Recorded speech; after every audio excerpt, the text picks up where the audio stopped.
Alright, what is up everyone? Welcome back to the channel. My name is Chris, and today we're right back into it. We got a full season review here that I'm going to be doing.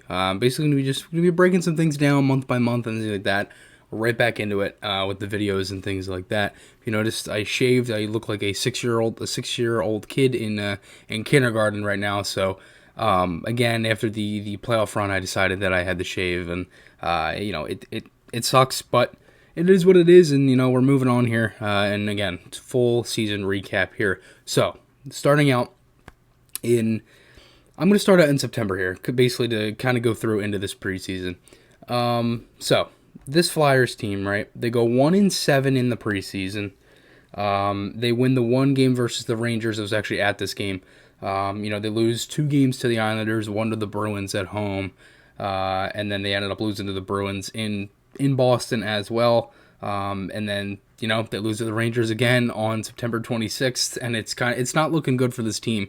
And this is really where you saw some guys honestly come in. In this one game, we saw Elliott and Lyon, split the game. We saw Carter Hart a couple times as well. And we saw guys like Carson Twarynski, Connor Bunnaman, Chris Stewart, and guys like that. Then they go on September 30th, they play Lausanne, and they ended up losing that game 4-3. We're down 4-0. And it's just like this team was not looking very good in September, and it wasn't really trending well for them. And they they play Lausanne because they're playing the Chicago Blackhawks in the Global Series. They end up winning that game 4-3. But again, the preseason and the overview of this team in the first month or so, everybody was like, this team is going to finish like 6th to 8th, and that was like predictions before the season and things like that. Well, the Flyers really started to turn it on once the real season kicked it around. They win the first 2 games. Well, they ended up losing, the 4 straight there. They play Vancouver, Calgary, Edmonton. They lose those games. Ended up losing to Dallas at home. That was actually the first game I went to this season. They lost that game 4-1. They followed that up on a game on Monday, 6-2 win versus the Vegas Golden Knights at home. Then they get a win versus Chicago on the road, and then another win versus Columbus at home in a game where you were down, 4-2 at one point. They came back. They stormed back with 5 unanswered goals. In that third period, they win the game 7-4.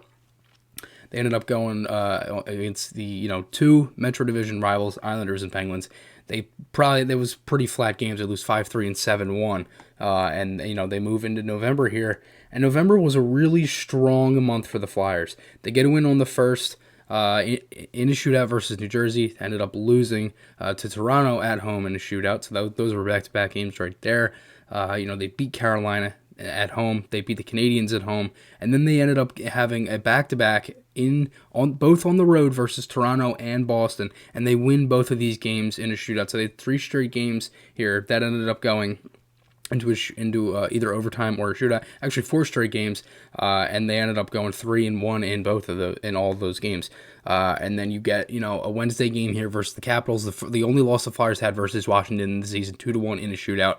And then this is kind of where it wasn't as promising, where they lost in regulation to the Senators on the road 2-1, ended up blowing a 3-0 lead at home the next night versus the Islanders, and then they lost to Florida. That was Morgan Frost's debut, where they lost 5-2, and then they ended up beating Carolina 5-3. Really promising win there. Frost looked very good in that game, and again, the Flyers went 5-3.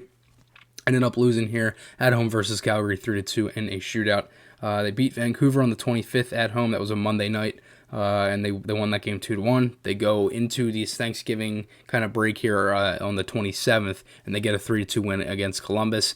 And then the Black Friday game, they beat the Red Wings 6-1, and then they went into Montreal and they won 4-3 in overtime with the amazing Provorov overtime winner. So a really strong end of the month there, where they get 4 losses in a row. And then they kind of go into Carolina. They get a win. You lose a tough game at home versus Calgary in a shootout. You still get a point. And then they end that month with 4 straight wins. So a really pretty solid month, to be honest with you. A little stretch of bad play. But again, a really solid month for this Flyers team. And then they move into December. 6-1 win at home versus Toronto.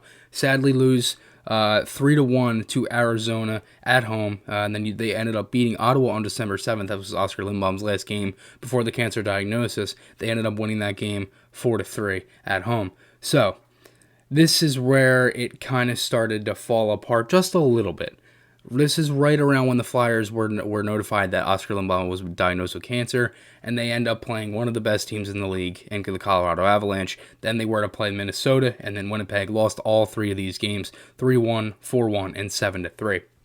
They move in at home. They get 2 home wins versus Anaheim and Buffalo. I was at that Anaheim game. Really good game. Carter Hart had 40 saves that night. I believe at that time, that was the most saves he ever made in a game at the time because, again, this is back in December. And, again, they ended up, they beat the Senators on the road 5-4 in a shootout. Ended up beating the Rangers 5-1 at home. So 4 straight wins there, coming off that pretty rough stretch of hockey when you find out that a teammate has cancer. And then this is where the California road trip comes in. 6-1 to San Jose. They ended up beating Anaheim in overtime 2-1. They lose on New Year's Eve to Los Angeles 5-3. And then you move in here to the beginning of January. They play Vegas and Arizona. They lose 5-4 and 6-2. Not looking good for the Flyers. It was pretty much like that road trip from hell was pretty much what it was. And then they ended up losing to Carolina, on the road again. So they lose a lot on the road at this time. And they lose a bunch of games on the road. I mean, they won 1 out of the 5 or the 6 games they had on the road there, and they come home and they get a win versus the Capitals the next night, 3-2. Ended up losing to Tampa Bay at home, 1-0 the next night. Then the crazy Marchand game where Marchand, fans on the puck. Flyers get a 6-5 win in a shootout. They go to play St. Louis and they win that game 4-3 in overtime. Next night they play Montreal, ended up losing 4-1. Then they beat Los Angeles, and then they beat Pittsburgh 3-0. Then they go into the All-Star break. Pretty good record. I was actually at this game coming up, this Penguins game here, where they lost in overtime in Pittsburgh. It was a pretty good game. Sadly, the Flyers ended up losing this game, but this is where the team really started to make a trend. You get a 6-3 win the next night versus Colorado, a 3-0 win versus Detroit. 2 days later, you end up playing New Jersey Devils at home, and you get blanked 5-0. And then this is when the team really started to turn it around. You get a 7-2 win versus the Capitals. You win 4-1 versus the Florida Panthers. You lose the game here 5-3 versus New York. You probably should have won until you come back from a 3-0 deficit. And then they beat Florida 6-2, ended up losing to Tampa Bay 5-3, and then they beat Columbus in a home and home. They beat Winnipeg, San Jose, the Rangers, and then they move in here in March again. They beat the Rangers again on the road, beat the Capitals, and then they beat Carolina, beat Buffalo, ended up losing against Boston, and then that was the pause right there. So this Flyers team was playing really well, and honestly, I think the game that really turned it around for this team was this 7-2 win versus the Washington Capitals. Just the way that they were playing and the way the standings were at that time. Again, you're coming off 2 wins versus Colorado and Detroit, right? Colorado, very good team. You take care of business versus the Red Wings. Come out versus New Jersey. Brian Elliott, he played that game versus Detroit, and then he ended up getting a shutout. Plays this game versus New Jersey, doesn't look too hot, and the team didn't look hot either. They gave up a goal in the first 11 seconds, and the game was kind of over from there. But this game here versus the Washington Capitals, I think, was one of the biggest games of the season for this team. And, looking back on it, it was really where that momentum, kicked in. They only lost 2 more games after that. The game versus the Islanders on the 11th and the game on the 15th versus Tampa Bay in February. And then they just, they win 9 out of their next 10.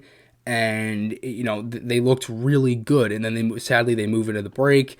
As for the playoffs, the exhibition game, they looked pretty good. Again, it's an exhibition game. The round robin, pretty much glorified exhibition games. But again, there was a lot of promise this season with this team. Carter Hart was unbelievable this season. I mean, he's one of the biggest reasons why the Flyers went so far in the playoffs. You had guys like Niskanen, who was very good in the regular season. Play couldn't really carry over into the playoffs at times. I thought Ivan Provorov was really good all year. Really great improvement year for him, and definitely a bounce back year for the year he had the year he had before. They had a lot of guys that came in and stepped up. They get some quality moves at the trade deadline, acquiring Derek Grant and Nate Thompson. They really didn't give up anything for them. A 5th-round pick, Kyle Kraskulo, who's basically an AHL lifer, and a 4th. They didn't really give up much for these guys, and they worked out pretty well in the end. There's obviously talk about, who's going to stay this offseason and things like that. I'm definitely going to have a video breaking that down. But as for this season itself, it was a very good year for this Flyers team. I mean, we saw stretches where this team was very good. And honestly, I think they're the only stretch that we honestly said that this team didn't look great was that California road trip at the end of, going into, 2020, the beginning of the year. That was really it. I mean, this Flyers team was, on the hop, and they didn't lose many back-to-back. I mean, they lost back-to-back games like, they didn't lose back-to-back games for the first time since January 7th. And that was for the regular season, and then, it sadly ended in the playoffs when they lost games 3 and 4 there versus the Islanders. But even still, like this team, they found ways to bounce back. They had the goaltending for a lot of the season, and that's the thing. Brian Elliott was phenomenal in these games. He kept them in some of these games. I mean, I'm looking at the schedule here, the 4-3 overtime win versus Columbus, where Kevin Hayes scored. Brian Elliott was phenomenal that night. So they got the goaltending. The goal scoring was there at times in the regular season. As for the playoffs, obviously the carryover from the layoff and things like that, it didn't really help them either. That was probably one of the biggest reasons why they struggled too. And I think their play really started to dwindle down at each game and kind of at different stages. But again, another thing we got to put into perspective is that this team went one game away from the Eastern Conference Finals with Claude Giroux scoring 1 goal and Travis Konecny scoring 0 goals. So imagine if these guys get hot, and that's the thing. It's it's going to be as I said, quick turnaround. It was a very good season for the Flyers. There's a lot of things that are promising and upcoming for this team. So again, it was a very good year. It's 100% a great step in the right direction. You make the second round for the first time, and then you win a playoff series for the first time since 2012. So something's got to be going right. So again, remember guys, podcast articles, those links are on my channel. Let me know what you guys think about this season.